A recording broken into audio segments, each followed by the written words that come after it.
Harita ron sa atong kaumhan. Kaumhan.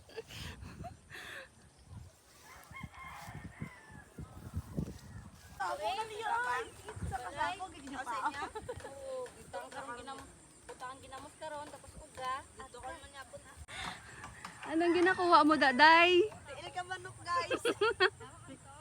Tiil ka manok, guys. May mga tiil ka manok. Si Lalay, guys, ay. Mga pisan-pisan. Ito si Madam Auring.